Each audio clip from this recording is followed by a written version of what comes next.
niño, ¿verdad? Me llevaba a las autopsias y era forense él. Y entonces esa fue una de las razones por las que seguramente no fui médico además. A mí la medicina me gustaba mucho, pero lo que no me gustaba es la medicina práctica. A mí lo que me gustaba era pues autopsias y luego laboratorios, lo que se llama, pero entonces no había biología. Lo más parecido a medicina. Y yo tenía la idea de mi familia de médicos, que era porque mi padre y mi madre eran por mis abuelos paternos y maternos y mis primos y todo esto de medicina. A mí eso no me gustaba, la carrera del médico no me gustaba. Un poco caí yo en filosofía por esta razón, en gran parte porque había un profesor allí que era Frutos, que acaba de llegar a Zaragoza, Frutos Cortés, que realmente yo me considero su discípulo, y sobre todo era un hombre muy culto, sabía mucho de todo, de matemáticas, de biología, estaba muy al tanto de todo y de filosofía mucho. Él nos organizaba unos seminarios, año 42 o 41, donde leíamos, por ejemplo, a Sartre, el Sería Nada, recién aparecido, El hombre se lo procuraba y lo leíamos y lo comentábamos, leíamos a Heidegger, leíamos a Husserl. Bueno, más que leerlo, lo estudiábamos en el seminario, lo discutíamos. Así que realmente la formación principal profesional realmente fue debido a Frutos, en el caso es evidente. Entonces, si no hubiera sido por Frutos, seguramente yo hubiera evolucionado, seguramente a lo mejor no hubiera ni siquiera hecho filosofía. Era la época de Sartre y él también escribía ahí por los cafés en Zaragoza, siempre estaba ahí escribiendo, y para encontrar a don Eugenio tenías que ir a un café, allí estaba don Eugenio abstraído, otra de las cosas que yo le admiraba, ¿verdad? Por todo el lío del café, eran cafés cantantes además, él estaba ahí escribiendo porque publicaba mucho, ¿verdad? Formamos un grupo de amigos volterianos. Recuerdo uno de los libros que tenía yo de mi padre, que mi padre tenía escondido, era esto de Anatole France, cosas de Anatole France, y demás, ¿verdad? El Pozo de Santa Clara y no sé, cosas de Voltaire, el Cándido y todo eso, que entonces estaban totalmente prohibidos.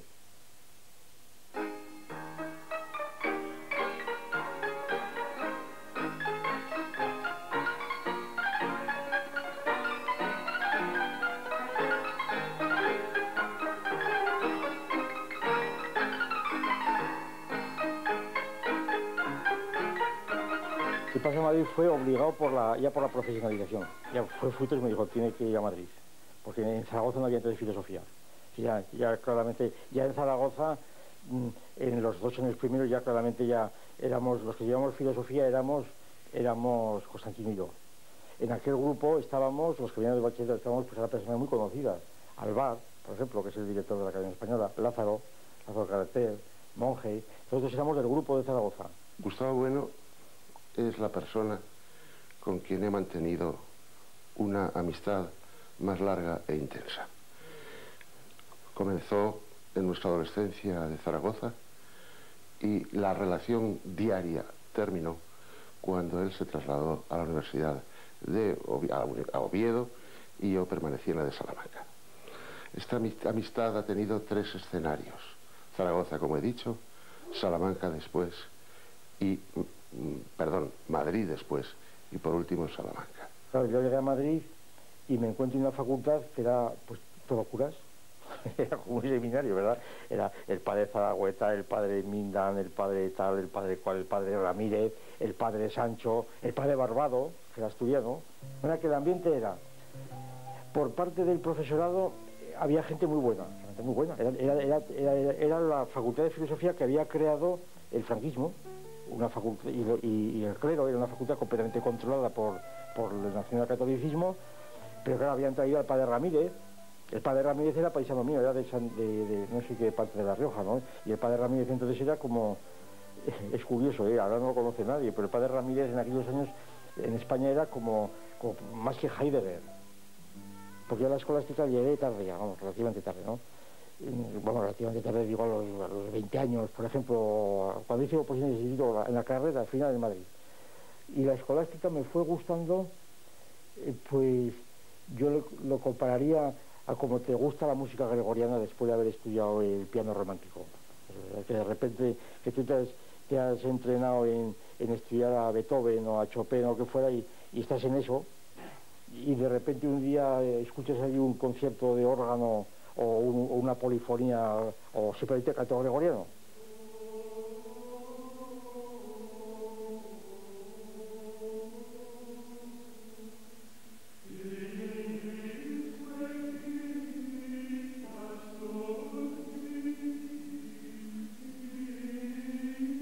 yo me metí en escolástica muy a fondo, ¿eh? Yo he sido bastante experto en escolástica, bastante experto. Quiero decir, por ejemplo, que todavía tengo notas, yo me leí, bueno, me estudié, nada de leer, estudiar con un papel y resumiendo, pues estudiar, pues por ejemplo, todo Suárez, prácticamente todas las explicaciones de Suárez, Fonseca, los Complutenses, Juan de Santo Tomás, pero durante horas y horas, porque quería yo conocer el secreto de aquello, desenvolverme bien, ¿verdad? En aquello, simplemente pues casi con el mismo, no por espíritu filosófico, aquello yo no creo que tuviera que ver con la filosofía, era casi como cuando te empeñas en aprender una fuga del clavecín. Me interesé muchísimo por el círculo de Viena, ¿sí? Y entonces pues el neopositivismo en aquella época era, vamos, casi lo que satisfacía y la lógica y demás, entonces empecé a estudiar lógica. Y yo durante aquellos años en Madrid realmente me dediqué a la lógica.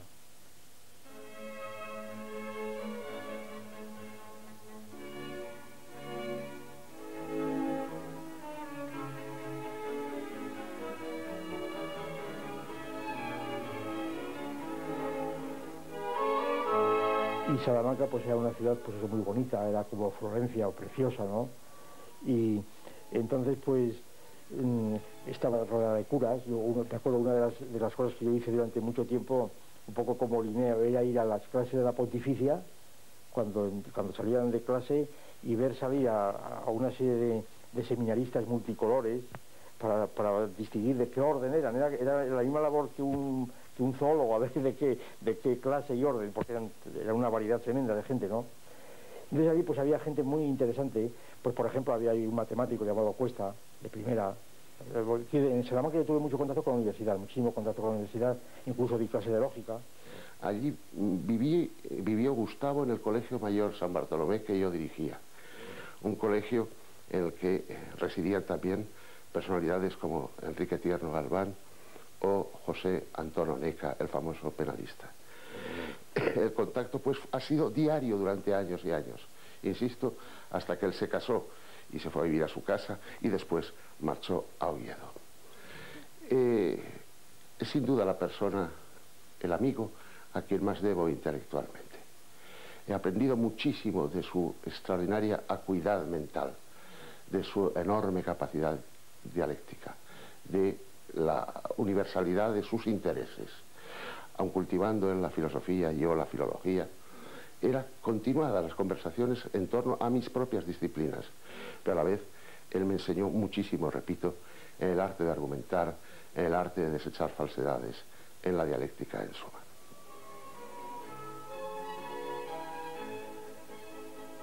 Muchas veces yo realmente no sé distinguir muy bien entre lo que has leído de Salamanca del siglo XVI y lo que viví yo, ¿verdad? No sabes muy bien si Salamanca era, si me fui por el túnel del tiempo, ¿verdad? Por ejemplo, una de las cosas que yo hacía en Salamanca con frecuencia era, yo era bastante, digamos, vamos, ¿cómo decirlo?, honesto, por así decir. Yo me iba predicando por ahí que yo no creía en Dios, pero no iba a misa, me parecía mal ir a misa, pero no había más remedio que ir a misa, claro, porque si no ibas a misa te destituían. Entonces lo que hacía, a las 12 me marchaba por ir a pasear, para que no se enterase la empleada, porque entonces te podía, o el vecino, porque había una denuncia completa, Yo cuando me vine a Oviedo estuve a punto de ser destituido ya.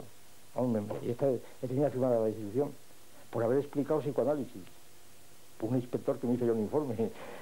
Y me acuerdo, cuando yo gané la cátedra, fui a ver al director general y le dije, mire usted, vengo a decirle que ya no hace falta que me destituya, porque me voy a Oviedo. ¿Pero qué dice usted? Digo, no, hombre, que lo digo, que lo sé, ya sé que usted me iba a destituir este año, ya no hace falta, digo.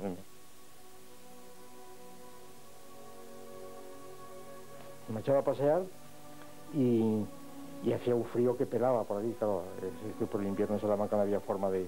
Y me metía a las iglesias, claro, pues para pasar la hora, terminé por meterme en la iglesia. Y descubrí, por ejemplo, en los jesuitas en la que decía, descubrí un predicador que me encantó, tanto por el estilo como por el acento. Yo no sabía quién era, y luego resultó ser el padre Martín Vigil, que entonces era jesuita y que pronunciaba unos discursos como orteguianos. Había un capuchino que hablaba de los indios, como del siglo XVI, es decir, aquel capuchino en una iglesia barroca, hablando de los indios el día de la raza y demás, pues parecía que estabas en el siglo XVI, no había ninguna diferencia. Aquella época de Salamanca me tocó ser director, los 11 años prácticamente, entonces casi no podía diferenciar una función de otra.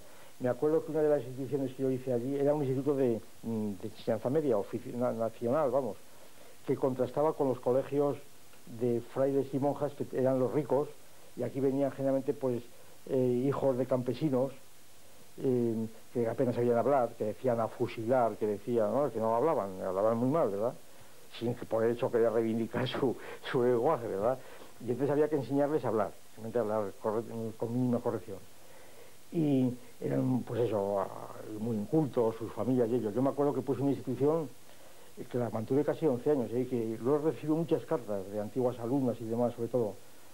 La institución era los sábados, por la tarde, a las 4, era el acto más solemne de todo el instituto durante 10 años, Era meter a todo el instituto en el aula magna y empezarles a poner allí 5 horas de música, y allí les pasaba todo Beethoven, Mozart y demás, ¿verdad? Pero allí el que hablaba falta, ¿verdad? Con objeto de educarles, obviamente educarles.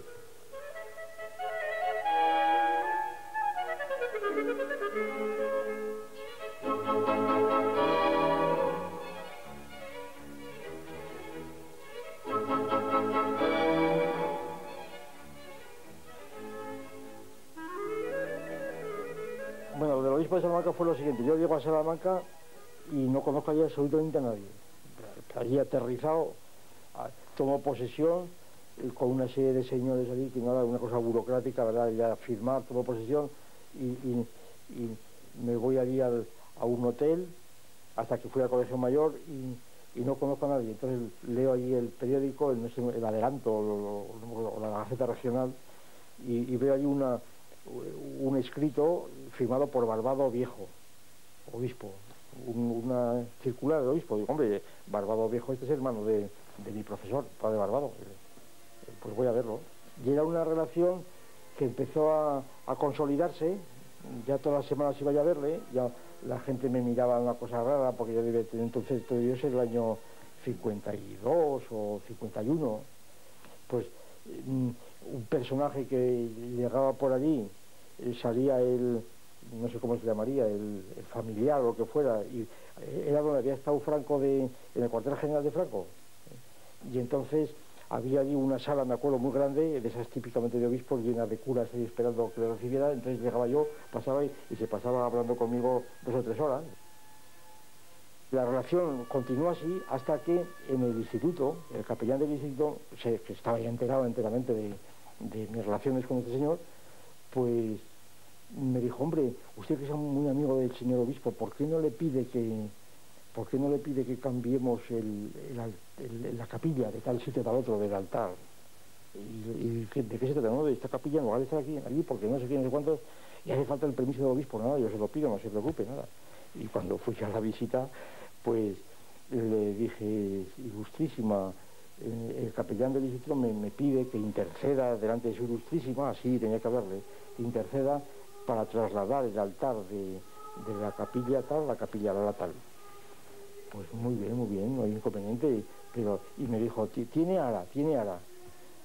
Ahí me pareció una pregunta boba, rara. Yo no sabía que el ara era la piedra, la piedra de reliquia que se pone desde allí en el altar. Yo era ara de el altar. Yo sí, un ara de madera, muy bonita, con unas volutas barrocas ahí. Te digo ara, y entonces empecé a notar que cuando había un terreno que yo me había ahí desvelado completamente y me sentí cogido enteramente como un impostor. Allí me sentí realmente un impostor, claro, porque era teólogo ante él, que antes era un teólogo aficionado, pero como estaba el caso de Maritain entonces, que era también era un filósofo metido a teólogo aficionado, pues este igual pensaba que yo podía ser un Maritain o algo así, ¿no? Entonces yo era un teólogo, se supone que un teólogo era aficionado, se supone que era practicante, claro, y que sabía lo que era y que comulgaba todos los días o todas las semanas, claro.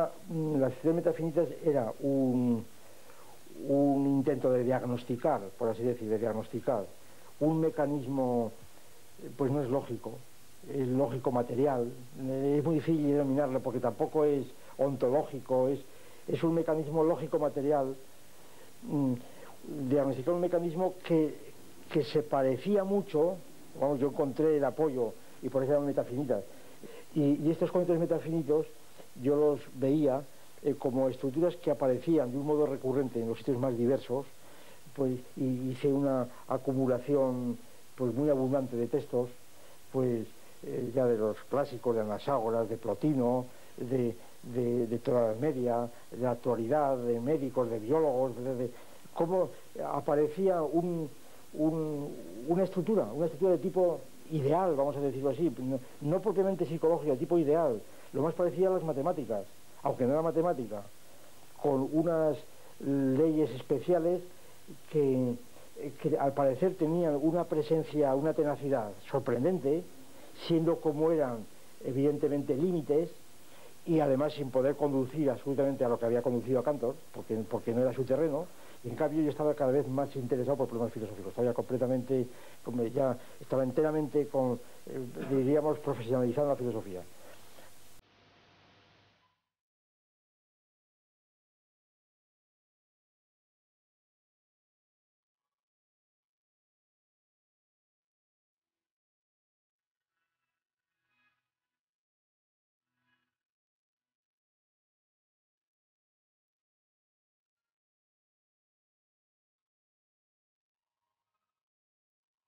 Entonces sale como cátedras de fundamentos de filosofía y filosofía de Oviedo. Y fue la convergencia de Oviedo, es el prestigio de Oviedo y aquello.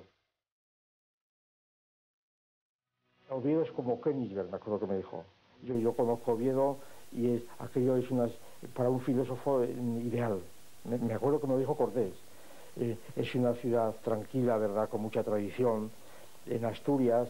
Y entonces todo aquello, que me lo decía él, que yo estaba esperando que me lo dijera, porque es decir, fue esa convergencia. Fue filosofía en Oviedo.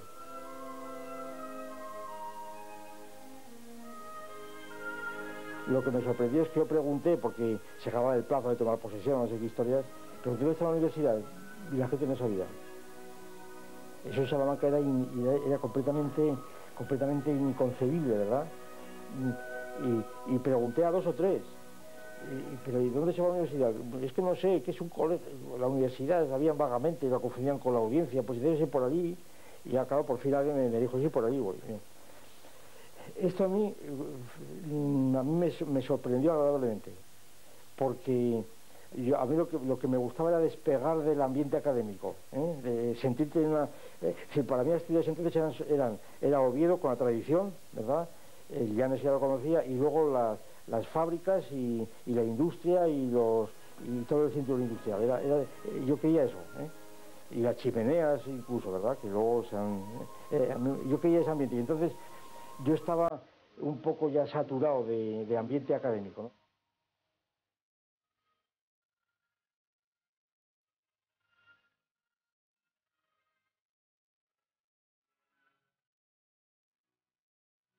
La impresión de Asturias fue realmente inmediatamente como totalmente positiva. Es decir, era otra cosa diferente. Había los alumnos.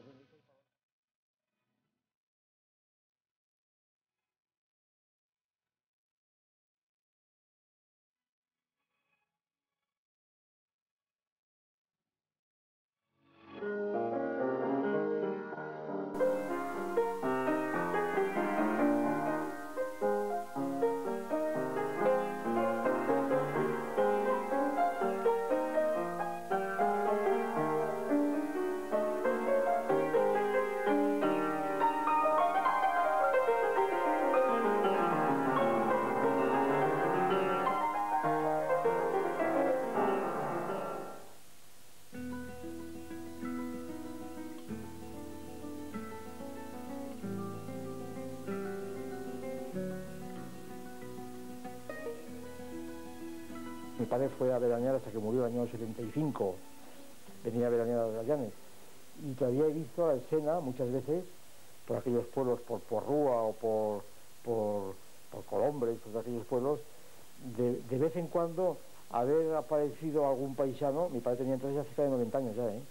Y dice, pero don Gustavo, pero usted es aquel, si usted me curó una verruga, o sea, todavía lo he visto yo hace 15 años, o 16 años, ¿verdad? Es decir, que esto un poco demuestra, y mi padre siempre estaba hablando allí de Asturias y de Llanes, y era una... Y luego también, mi mujer también tenía mucha afición a Llanes, porque había estado en Barro en la época de estudiante. De manera que era otra de esas convergencias, ¿no?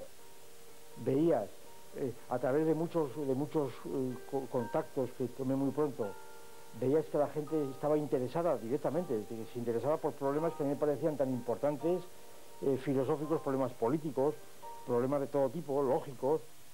Había aquí una industria que te permitía, me acuerdo, un individuo de la Insidesa, que venía a consultarme una cosa de la álgebra de Boole, que no explicaba lógica. Esto para mis hábitos de Salamanca y demás era una cosa totalmente incomprensible, que un trabajador estuviese aquí con unas carpetas con la álgebra de Boole, que unos mineros me hablasen de Hegel, y yo les iba a explicar Hegel algunas veces allí en aquellos clubs. Era una cosa realmente sorprendente. Entonces a mí me parecía que esa era la función de la filosofía, así como suena. En esos inicios del año 60, Gustavo Bueno, a través de la relación que tenía con José Luis García Rúa, frecuentó aquella academia en la que convivían allí personas de muy distintas ideologías, pero siempre desde la perspectiva de la oposición al régimen, y también desde diversas clases sociales, porque la mayor parte eran trabajadores manuales, mineros e incluso también intelectuales de diversas procedencias. Bueno siempre mantuvo un gran rigor, una gran agudeza en la visión que él hacía de las cosas. Recuerdo como un hecho extraordinariamente novedoso el modo de explicar el marxismo desde una perspectiva académica, pero haciéndolo inteligible también para todos los trabajadores que allí participaban en esas actividades. La utilización de los algoritmos, por ejemplo, en determinados conceptos era un hecho sorprendente, y siempre como la figura de un intelectual comprometido no solamente con la profesión y con la materia que él impartía desde el punto de vista del rigor científico, sino un intelectual comprometido con la vida y con el mundo, que en aquel momento era un mundo complejo y en circunstancias muy difíciles. Habría una gran oposición, diríamos, social. Por ejemplo, yo recuerdo una vecina, que no era alumna mía, pero que era vecina, que había estado en, esto también por los años 60 y tantos así, había estado en unos ejercicios espirituales, pues no sé dónde, Luarca, no sé dónde, que era un jesuita. Y entonces, esta señora, que yo hace mucho no la he visto, pero que era vecina mía entonces, pues escuchó que el jesuita, hablando de lo mal que estaban los tiempos, pues había dicho que había llegado un catedrático aquí, que era un tipo indeseable, que estaba mancebado, que no se había casado siquiera, que era materialista, en fin, y se metió en su economía personal. Entonces esta señora se levantó, que entonces debía ser una alumna, estudiaba Derecho creo, y dijo, esto es mentira porque yo he visto la fotografía de su boda, ¿verdad? Que efectivamente tengo una fotografía de esas típicas de boda. Gustavo Bueno ha sido para mí una de las personas más influyentes de mi vida. Primero cuando era estudiante en la Universidad de Oviedo, que yo estudiaba Derecho, y llegó él de profesor de filosofía. Entonces filosofía y Derecho estaban juntos en la misma universidad, en la misma recinto, y tenía ahí un despacho pequeñísimo, lleno de libros por todas partes, libros impíos, como decían entonces la censura dominante, que más o menos viene a ser parecida a la censura actual, con distintas matices. No me refiero a la censura política, sino a la censura moral, religiosa, etcétera. Digo, lleno de libros impíos, y allí íbamos todos, no solamente a leer esos libros que ni siquiera encontrábamos en las trastiendas de las librerías, sino que íbamos a recibir, por decirlo así, doctrina, pero no doctrina política como se creía, sino doctrina filosófica. Y aquello se le llamaba el confesionario. Tenía un aspecto parecido, sí, podría ser como un confesionario de los de la catedral, pero en volteriano. Y esto pues me marcó profundamente por dos razones. En primer lugar, porque descubrí con Gustavo la complejidad, la verdad o digamos la filosofía, o como se quiera llamar, no estaba en lo evidente, sino en el lado oculto de las cosas. Es decir, que lo que se veía siempre había que ponerlo en solfa, por lo tanto había que trabajar la paradoja, había que trabajar el lado crítico, el lado que no se ve. O sea, lo evidente, lo obvio, no era, por lo tanto, nunca de recibo, y había que trabajar simplemente lo que estaba oculto. Eso es lo que me enseñó, que ha sido fundamental, porque yo no tenía entonces una vocación definida, como ahora, que tampoco la tengo muy definida, pero me gustaba, pues eso, las bifurcaciones, los futuros peligrosos, el lado oculto de las cosas o el lado secreto de las cosas, y eso es lo que yo veía en la personalidad de Gustavo Bueno, ese trabajar la complejidad, ese siempre ir más allá. Era en contacto directo con estudiantes o con gentes diversas, bastantes trabajadores que venían por ahí, desde luego, de Mieres, de Gijón, que venían a consultar las cosas y hablar de las cosas más diversas, ¿no? Y los seminarios también eran mucho más abiertos, eran más informales, quizás esa fuera la palabra, más informales, ¿no? Pues yo que sé, hablábamos sobre el hombre, sobre clases sociales.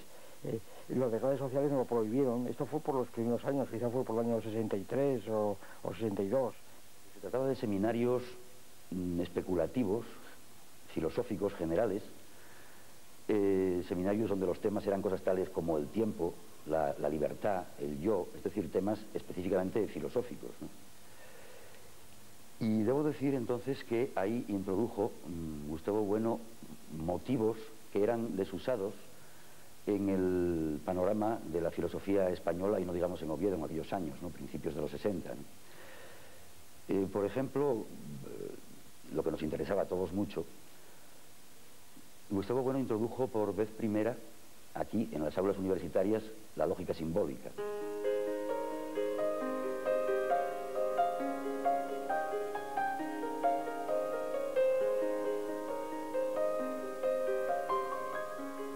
La situación era distinta porque al no haber departamentos, al no tener ninguna estructura jerárquica, prácticamente la cátedra era una unidad, ¿no?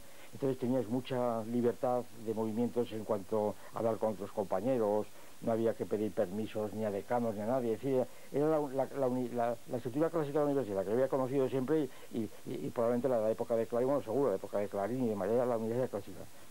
Luego, no me acuerdo por qué años, pudo ser 3 o 4 años después, ya pusieron los departamentos, que en principio, bueno, al principio era una cosa puramente externa porque no afectaba nada, porque prácticamente era lo mismo, ¿no?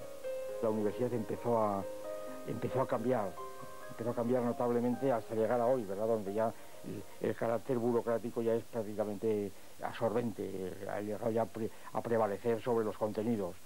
Y yo no digo que en algunas facultades o en algunas disciplinas esto pueda dar mejor rendimiento que en otras. Ahora en las nuestras me parecía completamente superfluo porque era artificioso realmente. Estábamos trabajando full time, estábamos ahí todo el día. Yo creo que iba a la universidad a las 9 y volvíamos, muchas veces ni siquiera íbamos a comer a casa, o estábamos a las 4, iba yo a casa a comer a veces, y inmediatamente volvíamos ahí hasta las 10, pero así años y años, pero eso sin tener luego que justificar horarios, porque entonces no había estabulación que se dio después. Es una cosa que salía espontáneamente, y cuando hacía buen tiempo pues nos marchábamos a pasear por ahí, ¿verdad? O cuando había que hacer algo, pues decíamos, bueno, esta tarde no venimos porque hace sol, pues me voy a las Caldas a leer, ¿verdad? Pero luego seguíamos hasta las 11 de la noche, a las 12, es decir, era una cosa mucho más informal, mucho más libre. Esto después ya fue imposible, al cabo del tiempo fue imposible, en gran parte también debido a razones objetivas, que fue el crecimiento de los estudiantes.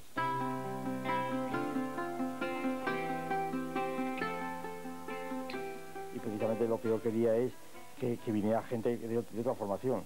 Esa fue la razón que los primeros yo creo que fueron reclutados de la Facultad de Derecho, ¿verdad? De la Facultad de Derecho, que habían estudiado Filosofía de Derecho, que tenían un nivel de información muy alto, que era gente muy inteligente y que, pues el caso de Vidal, de Cueto, etcétera. Cuando regresé de Argel, que estuve allí unos cuantos años en la universidad, pues me caí entonces otra vez en el confesionario, y esta vez estuve con él y con Vidal Peña, entre otros, en el departamento de Filosofía a partir del año 68.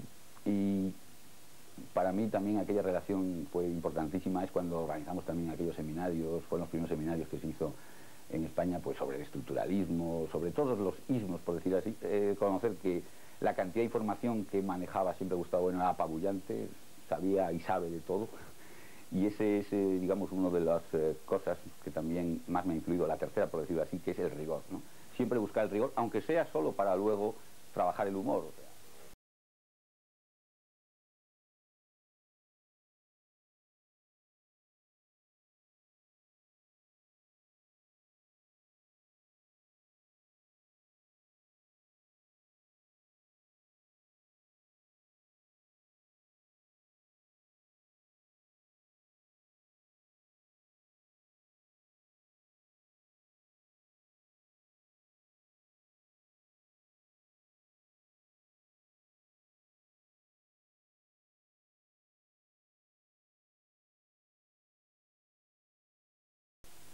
Que eran los más interesantes desde el punto de vista académico, los que más estudiaban, los que más sabían, objetivamente, los que más sabían, y los que no estaban politizados, pues que eran gente anodina, ¿verdad?, que a lo sumo estudiaban los apuntitos y te daban... Era gente totalmente carente de interés, ¿verdad?, carente de interés.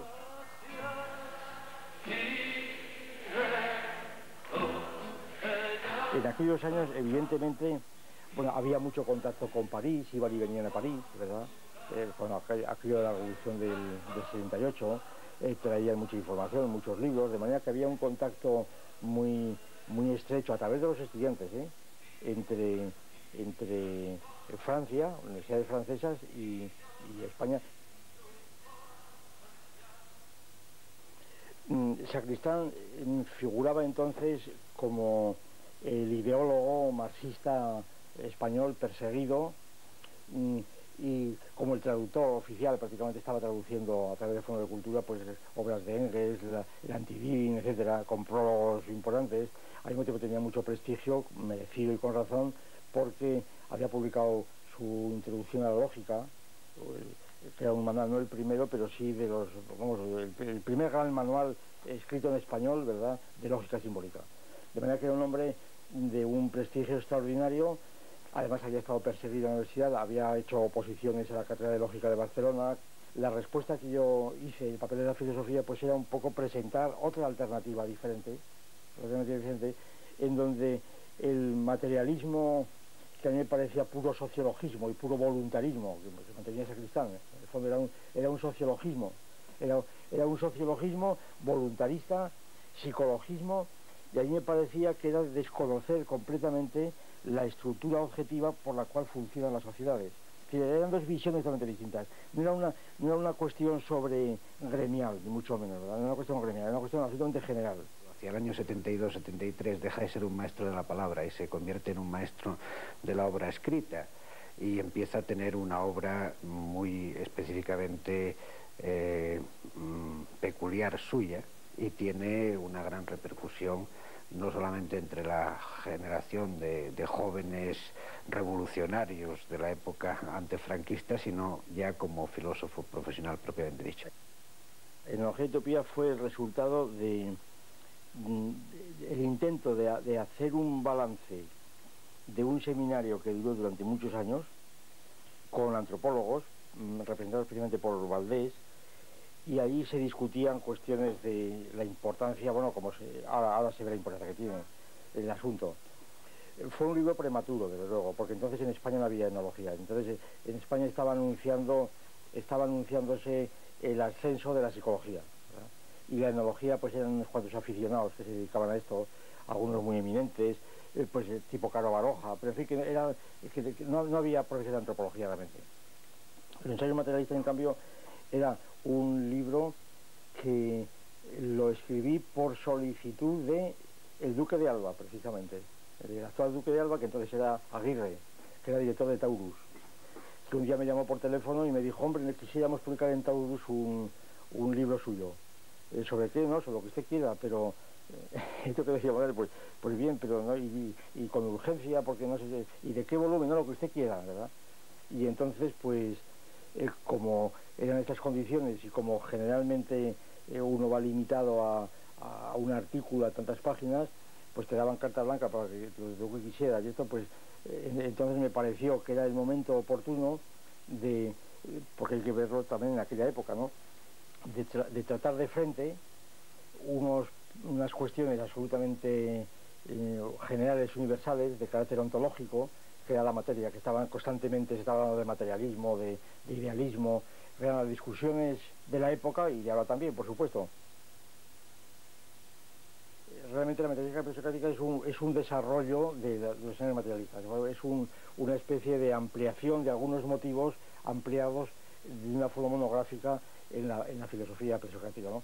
Para tratar de demostrar cómo la filosofía presocrática es una filosofía materialista desde el principio y un materialismo inconsistente por sí mismo que termina necesariamente disolviéndose, y que quien disuelve esta metafísica presocrática, precisamente en nombre de racionalismo materialista, es precisamente la sofística y Platón. Es decir, que Platón es el que termina realmente deshaciendo la orientación de la metafísica presocrática e instaurando una nueva forma de pensar, que es lo que llamamos filosofía. Entonces, de pronto, en los congresos de filósofos jóvenes apareció un personaje absolutamente fantástico, que era Gustavo Bueno, que resulta que era el hombre que lo sabía absolutamente todo, que era como una especie de erudición andante, y que además era mucho más rojo que nosotros, lo cual era una cosa que nos dejaba verdaderamente desconcertados. Además, era muy divertido, porque no era en absoluto la relación esta estúpida, filial del discipulado, era todo lo contrario. Aquello era una especie de permanente pelea. Gustavo siempre ha tenido esa capacidad de debate absolutamente fantástica. Y bueno, te encontrabas con alguien con quien podías discutir de las cosas que realmente te interesaban, con quien podías hablar de cuestiones que tenían una dimensión política y con quien podías hablar en serio, es decir, con quien podías salir del ámbito de la estupidez cotidiana, que era el ámbito en el que vivías aquí en la facultad. Y es bien raro, porque la verdad es que lo más fascinante de Gustavo quizás sea que no se ajusta en nada al modelo del intelectual español de esta segunda mitad de siglo, que es normalmente pues el modelo del ensayista más o menos brillante y más o menos presuntuoso. Gustavo es el polo opuesto. Gustavo es el personaje con una formación solidísima y que tiene la extrema sabiduría, porque realmente se requiere una gran sabiduría para eso, de hacer de esa erudición un arma de lucha, un arma de combate contra la estupidez cotidiana. La teoría empieza casi simultáneamente con ensayos materialistas. Aunque en ensayos materialistas todavía no aparece explícita, me parece, la teoría, está sin embargo ya gestándose. Está gestándose de un modo todavía muy... La idea está ya, pero todavía muy incipiente, ¿verdad? Porque no está contrastada ni incorporada a un conjunto, a una masa de datos que había que contrastar, sobre todo de trato con ciencias particulares. La idea de cierre es una idea tomada de las matemáticas. Es decir, el cierre operatorio, cierre no quiere decir clausura. El cierre significa la condición de un sistema de operaciones cuando, componiendo o dividiendo términos, obtienen otros términos que pertenecen a la misma clase de los términos antecedentes. Por consiguiente, la idea de cierre traduce en términos lógicos, lo que ordinariamente, por ejemplo, los lingüistas hablan de la inmanencia de la lingüística. A mí me parece que el filósofo naturalmente ha de dominar el pensamiento filosófico general, la técnica filosófica, y dirigir esta atención y esta técnica generales a lo concreto, al contrario del científico, que desde lo concreto pasa a la teoría, a lo general, a lo abstracto. Esto naturalmente se puede hacer de muy diversas maneras. Se puede hacer de una manera puramente técnica, muerta. Eso es lo contrario de Bueno. Bueno aplica a esa labor filosófica de ir desde el pensamiento general al estudio filosófico de aspectos concretos, mucha originalidad, es decir, cae de manera inesperada. Esto da a muchas de sus intervenciones un carácter muy peculiar de lo inesperado. Es decir, la gente nota que no sabe de dónde le viene la crítica a lo general. A veces puede parecer a una persona poco avisada que es una cosa caprichosa. No lo es. Normal, es rigurosa, procede de un punto de vista concreto y de él desciende a sorprender al criticado. Pues desde luego el interés por la religión en mí ha sido desde siempre. Mi tesis doctoral fue también sobre el tema religioso, aunque ahí la verdad es que es engañoso, porque En mi tesis doctoral, mi tesis, que era pues muy prematura en todos los órdenes, propiamente era una tesis de lógica, aunque era sobre religión, pero al haber escogido la religión es porque me parecía un material más fértil para analizar que otros. La idea de que si las religiones durante siglos y siglos, en las más diversas épocas, hablaban de entidades no humanas, pero inteligentes, de algún modo, pues que esto en principio no era absurdo. Vamos, que no era absurdo, que yo estaba ya de vuelta del cartesianismo y de los cielos vacíos de Pascal, ¿verdad? No es absurdo que haya otras personas, es decir, no hay ninguna razón a priori ni filosófica para demostrar que el hombre es la única res cogitans en el universo.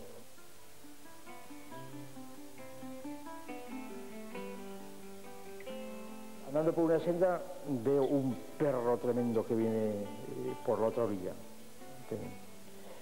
También hay que tener en cuenta que yo participaba ampliamente, sobre todo por mi experiencia de Salamanca y demás, de la idea del mecanicismo de las bestias, bueno, a pies juntillas, ¿no? Los animales eran máquinas, sencillamente. Yo me encuentro este perro que avanza hacia mí, naturalmente empiezan a funcionar otros mecanismos que no tienen nada que ver con otros, que son los mecanismos reales de que este perro me va a morder, sencillamente con una máquina, pero que me va a morder, ¿verdad? Y entonces, y ya de un modo automático, empiezo a sentir yo vergüenza de tener miedo de ese perro. Entonces, yo naturalmente, seguramente adopté, después lo reconstruyo, pero seguramente adopté una posición, pues eso, de firmeza, ¿verdad? De decir, adelante, ¿verdad? Ignorando a semejante bicho, ¿verdad? No merece la pena que yo le mire, ¿verdad? Entonces, sigo adelante, era una senda, una calella muy estrecha, y el otro sigue lo mismo, y al pasar, yo me sorprendí que no pasaba nada, claro, que había pasado, y entonces yo vuelvo la cabeza pensando cómo he vencido, ¿verdad? Cómo mi superioridad ha conseguido que el perro crea que yo le he ignorado. Le miro para atrás y me encuentro al perro que hace lo mismo y me está mirando, la verdad. Esa fue la situación. Entonces, simplemente en una situación vulgar, que un etólogo lo habrá tenido 40 veces, pero yo que no era etólogo, ¿verdad? Pues fuera el tenido de decir, bueno, pues este animal, desde luego, este perro no es una máquina, sencillamente. Este perro ha hecho exactamente lo mismo que he hecho yo. Digo, yo soy una máquina o aquí estamos en el mismo plano, en una palabra. Estamos en el mismo plano. Y realmente eso, confieso que eso cristalizó inmediatamente la serie de problemas. Digo, bueno, ¿y por qué razón no iban a ser, no este perro, ¿verdad? Ante el cual yo he tenido un respeto, no este perro, pero otros animales y en otras circunstancias, ¿por qué no iban a ser precisamente estos númenes que los que dieron origen a la religión? El 90% de los contenidos dogmáticos de la religión egipcia, de los mayas, de los chinos, eran todos animales, pero incesantemente. Y al cabo de 2 o 3 años, cuando ya tenía esto yo prácticamente olvidado, estaba pues eso en el telar, simplemente, entonces me sorprendía al ver que me invitan a que exponga aquella teoría ante un concurso ilustre de teólogos. Y claro, pues esto aceleró evidentemente el desarrollo de la teoría.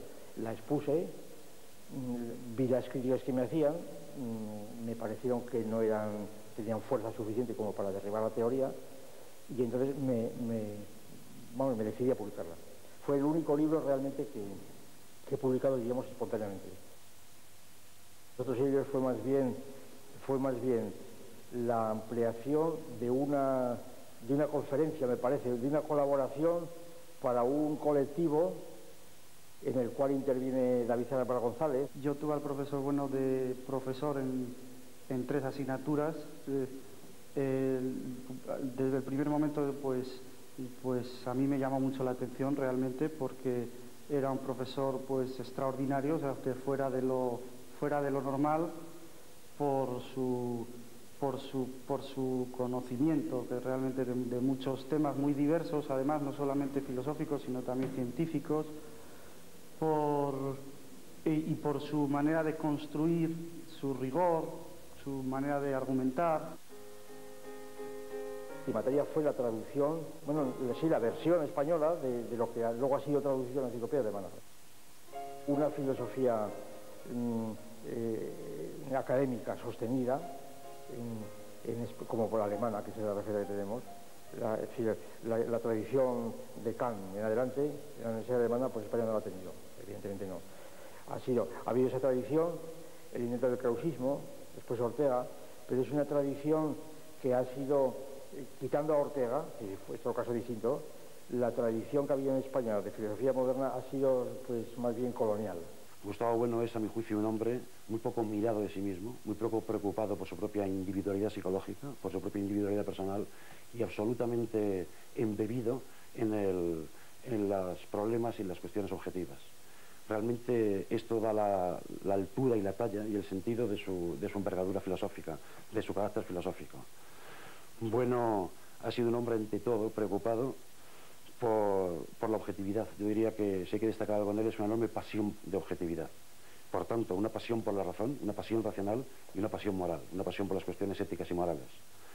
Y es esta pasión objetiva la que me parece que determina a su propia persona, a su propia individualidad y la que marca la importancia de su filosofía.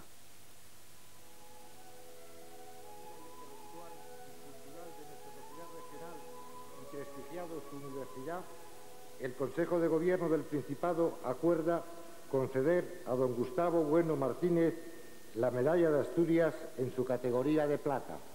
Habiendo construido el más original y riguroso pensamiento de la filosofía española contemporánea, nos cabe el honor a los asturianos de que Gustavo Bueno piense en las categorías más universales desde la región española que Salvador de Madariaga consideró como más europea. Pensador dialéctico,